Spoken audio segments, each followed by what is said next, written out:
وَلَقَدْ آتَيْنَا مُوسَى الْكِتَابَ، اور بے شک ہم نے موسیٰ علیہ السلام کو الکتاب یعنی تورات دی تھی، وَقَفَّيْنَا مِن بَعْدِهِ بِالرُّسُلِ، اور ان کے بعد پے در پے ہم نے رسول بھیجے.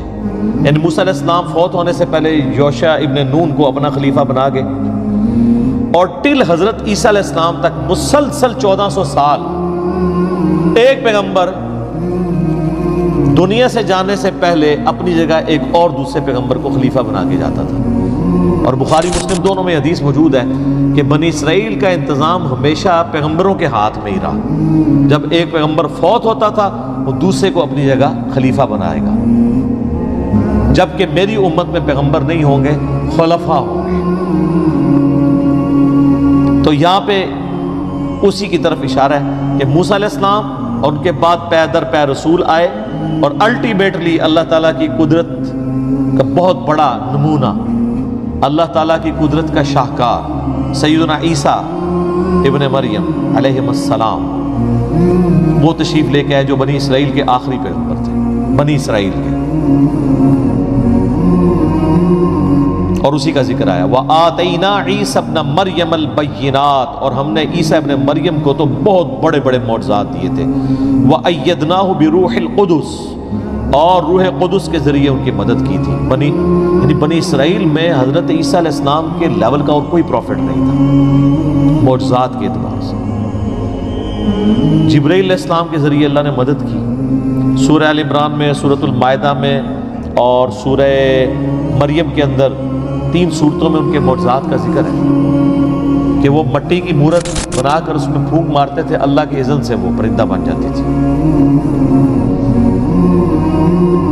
مردے کو اللہ کے اذن سے زندہ کر لیتے تھے، اور وہ ان کے پیغمبر ہونے کی گواہی دیتا تھا، پھر وہ مر جاتا تھا. یہ نہیں کہ زمین پہ چلنا پھرنا شروع کرتے تھے، نہیں، وہ تو سورہ یاسین میں اللہ تعالیٰ نے واضح فرما دیا ہے کہ جو مر چکے ہیں نا وہ دنیا میں نہیں واپس اب آئیں گے. سورۃ الواقعہ میں بھی ذکر موجود ہے. تو اس کے علاوہ وہ مادر ذات کوڑی اور اندھوں کو اللہ کے اذن سے شفا دیتے تھے. یعنی جن کے ڈھیلے بھی نہیں آنکھوں کے ہوتے تھے نا، وہ مٹی رکھ کے تو ہاتھ پھیرتے تھے تو آنکھیں آ جاتی تھی. سر آنکھیں ہوں بھی بنائی چلی جائے تو اس طرح آنکھیں واپس نہیں آتی. اتنے بڑے بڑے معجزات ہیں، لیکن بنی اسرائیل نے ان کو نہیں مانا. حالانکہ خود یہودی النسل تھے حضرت عیسیٰ علیہ السلام، یہودی تھے، بنی اسرائیل سے تھے، نہیں مانا. یہ اصل میں اللہ تعالیٰ مسلمانوں کو بتانا چاہ رہا ہے کہ اگر یہود و نصارہ تمہارے پیغمبر کی دعوت کو قبول نہیں کر رہے ہیں تو ان کا ایٹیچیوڈ اہل کتاب کا پہلے بھی رہا ہے. انہوں نے اپنے پیغمبروں کو کون سا مان لیا تھا، اور اس کی ریزن کیا تھی وہ آ رہی ہے. أَفَكُلَّمَا جَاءَكُمْ رَسُولٌ بِمَا لَا تَهْوَىٰ أَنفُسُكُمُ اسْتَكْبَرْتُمْ، جب کبھی بھی کوئی پیغمبر تمہارے پاس آیا ایسا حکم لے کر جو تمہارے نفس کو پسند نہیں تھا، تم اکڑ گئے. حضرت عیسیٰ علیہ السلام یہی تو کرتے تھے. یعنی یہودی عادت ہو چکی تھی ان کو حرام کھانے کی، اپنی مرضی کے فتوے لکھتے تھے پیسے لے کر. تو حضرت عیسیٰ علیہ السلام نے آ کر یروشلم میں جو ہیکل سلیمانی تھا، ٹیمپل آف سلیمان، اس کے اندر یعنی وہ جب اپنی مجالس بنا کے بیٹھے ہوتے تھے، حضرت عیسیٰ علیہ السلام وہاں پہنچ جاتے تھے اور وہاں پہ کھڑے ہو کے بات کرتے تھے کہ تم لوگ یہ حرام خوریاں چھوڑ دو، تم کتاب کے ماننے والے ہو، اور کتاب میں تو یہ سود حرام لکھا ہے اور تم سودی کاروبار کر رہے ہو. ہر طرح کی چیز وہ ہائی لائٹ کرتے تھے. تو سر یہ مولوی آپ کہتے ہیں آج نہیں سنتا، مولوی تو اس ٹائم نہیں سنتا، پیغمبر کی گل نہیں سی سنتا. تو انہوں نے حضرت عیسیٰ علیہ السلام کی قتل کی سازش کی، تو اللہ تعالیٰ نے پھر ان کا زندہ آسمانوں پہ اٹھا لیا. وقت کے پیغمبر کا انکار کر دیا بابوں کے پیچھے، کیونکہ حضرت عیسیٰ علیہ السلام کی تو بمشکل 25 سال عمر تھی. اب جہاں 70-80 سال کے بڑے بڑے حضرات بیٹھے ہوں، داڑھیوں والے بزرگان دین، علماء کرام، یادگار اسلاف، وہاں ایک کالی داڑھی والا نوجوان لڑکا، اس کی بات کس نے سننی ہے؟ وہ پیغمبر ہی کیوں نہ ہو تب بھی نہیں سننی. یہ ہمارے نبی کے ساتھ اللہ کی غیبی تائید تھی. ادروائز کوانٹیٹیولی اتنی بڑی کامیابی کبھی کسی پیغمبر کو نہیں ملی جو ہمارے نبی علیہ السلام کو ملی ہے. صلوات بر محمد و آل محمد، اللہم صلی علی محمد و علی آل محمد. تو اللہ تعالیٰ فرماتا ہے تم جب بھی کوئی بات کوئی پیغمبر لے کے آیا تم نے اکڑ کی اور تمہارے نفس کو پسند نہیں تھی، فَفَرِيقًا كَذَّبْتُمْ وَفَرِيقًا تَقْتُلُونَ، تو تم نے بعض انبیاء کو تو جھٹلا دیا اور بعض کو تم نے قتل کر دیا۔ حضرت زکریا علیہ السلام کو قتل کیا انہوں نے، حضرت یحییٰ علیہ السلام کو قتل کیا، کتنے پیغمبروں کو انہوں نے صرف اس لیے قتل کر دیا کہ وہ ان کی غلطیاں ہائی لائٹ کرتے۔ حضرت عیسیٰ نے بھی قتل ہو جانا تھا، حضرت عیسیٰ علیہ السلام کو تو اللہ تعالیٰ نے بچایا نا۔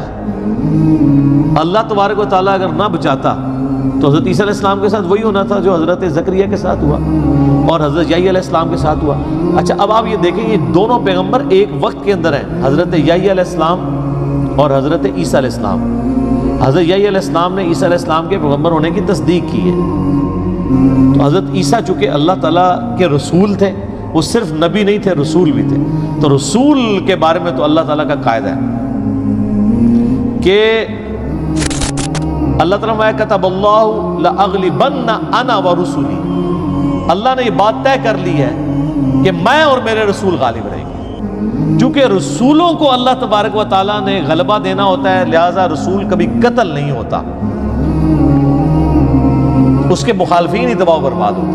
موسیٰ علیہ السلام کے مخالفین اس لیے تباہ و برباد ہوئے کیونکہ وہ رسول تھے۔ ہمارے نبی علیہ السلام کے مخالفین کو اللہ تعالیٰ نے غزوہ بدر، احد، خندق میں اسی لیے ذلیل و خوار کیا کہ وہ رسول تھے، اللہ نے غلبہ کروایا۔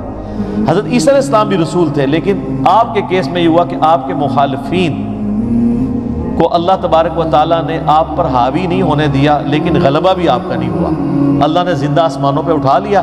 اب قرب قیامت میں جب وہ اتریں گے تو پھر اللہ تعالیٰ کی طرف سے فائنل عذاب استیصال بنی اسرائیل کے اوپر آئے گا، انہی کے ہاتھوں اللہ تعالیٰ بنی اسرائیل کو، یہودیوں کو قتل کروائے گا۔ اور یہ وہ عقیدہ ہے جس پہ سب کا اتفاق ہے، سنی ہو شیعہ ہو، بلکہ میں کہتا ہوں یہ وہ عقیدہ ہے جس پہ انسانیت کا اجماع ہے۔ یہودی بھی کہتے ہیں کرائسٹ نے آنا ہے، وہ جب دجال مسیح آئے گا نا، جھوٹا مسیح، اس کو وہ کرائسٹ مان لیں گے۔ جس مسیح کے انتظار میں وہ ہیں وہ تو آ کے ان کو دعوت دے کے چلا بھی گیا، انہوں نے بات نہیں مانی۔ کرسچنس کا بھی عقیدہ ہے کہ عیسیٰ ابن مریم دنیا میں آئیں گے، مسلمانوں کا بھی عقیدہ ہے کہ آئیں گے۔ آج بلکہ آج ہم تھوڑی ایک متھ توڑنے لگے ہیں، آج ہم عیسیٰ ابن مریم کی منقبت پڑھوائیں گے یہاں پہ۔ دیکھنا چینج ہے نا جی، ابھی تک تو آپ نے نبی علیہ السلام کی شان میں نعتیں سنی ہیں، یا بابوں کی شان میں، یا صحابہ کرام کی، اہل بیت کی شان میں، حالانکہ ہونا چاہیے کہ ان سے زیادہ حقدار ہیں انبیاء کرام کہ ان کی منقبتیں بیان ہو۔ تو آج ہم عیسیٰ ابن مریم کے بارے میں ہمارے شعیب بھائی نے تیار کی ہے منقبت، بڑی زبردست ہے، جس میں ان کے بارے میں جو مسلمانوں کا عقیدہ ہے اور وہ کیا کریں گے، وہ ساری چیزیں انہوں نے کور کی ہیں اس کے اندر انشاءاللہ تعالیٰ۔ تو یہ کرامت ہے، آج حضرت عیسیٰ علیہ السلام کا ذکر بھی ہو رہا ہے، ذکر خیر ہو رہا ہے الحمدللہ۔ وقالوا قلوبنا غلف، اور یہودی کہتے ہیں ہمارے دلوں پر تو غلاف چڑھے ہوئے ہیں۔ یہ مضمون بار بار آئے گا سورۃ المائدہ میں، سورہ نساء میں۔ مسلمانوں کو بھی کہتے تھے کہ آپ جتنا مرضی قرآن پڑھ لو ہم پہ اثر نہیں کرے گا، ہم بڑے پکے ہیں اپنے عقیدے میں۔ یہاں بھی لوگ کہتے ہیں نا کہ اسی تے اپنا بابا کا عقیدہ نہیں چھڈنا، تسی جو مرضی کر لو اسی پکے ہیں۔ اچھا یہ ہمیں کہہ رہے ہوتے ہیں قرآن اور حدیث پڑھنے کے اوپر، حالانکہ یہ دیکھنا چاہیے کہ اگر تم بابوں کے ساتھ پکے ہو تو بابے قرآن اور حدیث پہ ہوتے ہیں نا۔ حتیٰ کہ یہودیوں کے بارے میں آتا ہے وہ کانوں میں انگلیاں رکھ لیتے تھے اور کہتے تھے اے نبی تمہاری بات سے ہمارے کانوں میں ثقل آتا ہے، ہمارے کان بہہ رہے ہیں تمہاری بات سننے سے۔ ہم اپنے عقیدوں میں پکے ہیں۔ آج اگر مسلمان کا بھی یہی ایٹیچیوڈ ہو، سر ویڈیو ریکارڈڈ ہے پاپا جانی کی، انہوں نے کہا میرے کان بہہ رہے ہیں، آنکھیں اندھی ہیں ہر اس بات کو سننے سے جو ہمارے بزرگوں کے خلاف ہو۔ سر حالانکہ یہ ایسا نہیں ہے، وہ بہرے نہیں ہے، وہ قرآن میں ہے صم بکم عمی فہم لا یرجعون۔ کس وجہ سے؟ ختم اللہ علی قلوبہم وعلی سمعہم وعلی ابصارہم، اللہ نے ان کو سیل کر دیا، ان کی آنکھوں کو، کانوں کو، بہرے ہیں، گونگے ہیں، اندھے ہیں، ہدایت نہیں پائیں گے۔ تو یہ یہودی بھی یہی کہتے تھے کہ اے عیسیٰ جو تم نے کرنا ہے نہ کر لو، ہمارے دل پہ غلاف ہے، اتنا مضبوط ہے ہمارا دل ہے، یعنی تو جو مرضی معقول بات بھی کر رہا ہے نا، ہم تب بھی اپنا عقیدہ نہیں چھوڑیں گے۔ یہاں بھی لوگ یہی کر رہے ہوتے ہیں کہ پوری بخاری گزار دو ہمارے اوپر سے، کوئی فرق نہیں پڑے گا۔ تو یہ کس کو دھوکہ دے رہے ہیں؟ اپنے آپ کو۔ یہاں پہ اللہ فرما رہا ہے، اللہ تعالیٰ پھر آپ کو پتہ ہے وہ تو پھر وہ کتابوں کا خدا تو اور ہے نا. جب انہوں نے کہا ہمارے دل پہ خلاف ہے, اللہ نے کہا بل لعنہم اللہ بکفرہم, یہ لعنت ہے تمہارے دل کے اوپر پڑی ہوئی تمہارے کفر کے سبب, انکار کرنے کے سبب. لانتی ہو یہ کہتے ہو کہ بات نہیں اثر کرتی, اصل ہی مار پہ یہ تو اللہ دی, لانتی ہو چکے ہو. ویسے تو ہمیں بھی یہی کہنا چاہیے, جو کہتے ہیں نا پوری بخاری قرآن بھی پڑھ لو ہم پہ اثر نہیں ہونا, ہمیں بھی یہی کہنا چاہیے اللہ کی سنت پہ عمل کرتے ہوئے کہ لعنت پڑ گئی تمہارے اوپر. لیکن ہم بڑی سافٹ سی لینگویج میں کہتے ہیں کیا, کہ مرنے سے پہلے ہے مسلمان کر لے اس پہ غور, کتابوں کا خدا اور ہے, بابوں کا خدا اور اللہ تعالیٰ فرما رہا ہے کہ یہ کہتے ہیں نا ہم پہ کوئی بات اثر نہیں کرتی, تو یہ لعنت کی وجہ سے ہوا ہے. ہونا تو چاہیے کہ تم پہ معقول بات کا اثر ہو, تو تمہیں تو پریشان ہو جانا چاہیے کہ تم پوائنٹ آف نو ریٹرن پہ, یہ یعنی تھرڈ سٹیج کا کینسر تمہیں ہو چکا ہے روحانی.